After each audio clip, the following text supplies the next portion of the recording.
नमस्कार बंधुगण मुश्री आपण मैंने मो चैनल श्री ट्यूब स्वागत करुच्ची। बंधुगण आपण मैंने मो वीडियो टाइटल जानी सारे मुझे कौ विषय कहवाक चाहूँगी। ता पूर्व जो मैंने मो चैनल को सब्सक्राइब करना से मो चैनल को सब्सक्राइब कर दिंतु और जो मैंने मो चैनल को सब्सक्राइब कर सारी से बहुत बहुत धन्यवाद। बंधुगण मु आज आपण को मैडम शब्दर अर्थ कौन कहवाक चाहूँगी। मैडम क्या कहुए से कहवाक चाहूँगी।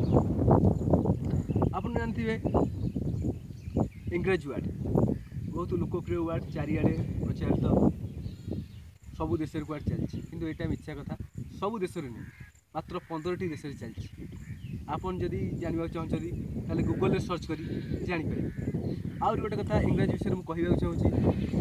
इंग्रेजी निजस्व वार्ड नहीं से एठू मागिक आनी सेठू मागिक आनी एम सब वार्ड मागिक आनिक कर कंप्यूटर वार्ड ग्रीक आसी एजुकेशन वार्ड लैटिन रू आसी डेमोक्रेसी वार्ड ग्रीक आसी सेमती तार अर्थ तो आम सब जाचे कि मैडम अर्थ मुझे जन।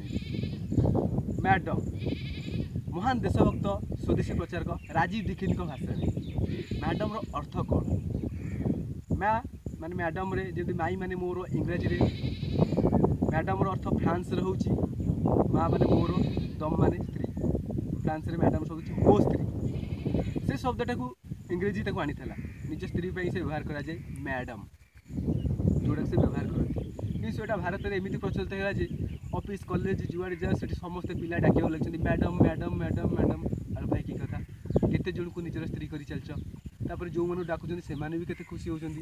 अरे जानवा दरकार जे आपन घर स्वामी अच्छी आपन को आसी पिला माने मैडम बोली डाकुन खराब कथा ये विषय भी जानवा दरकार। से गोटे आम देश प्रति गोटे घोर अभिशाप सहित सामान एमती अभिशाप रू आमको बचा पड़ो। मैडम शब्द जगह मान मैडम व्यवहार न करी महोदया बोली डाकिपर भौणी बोली डाकिपर यहपरी अनेक किसी डाकिपर अपा दीदी जहाँ भी किसी डाकिपर।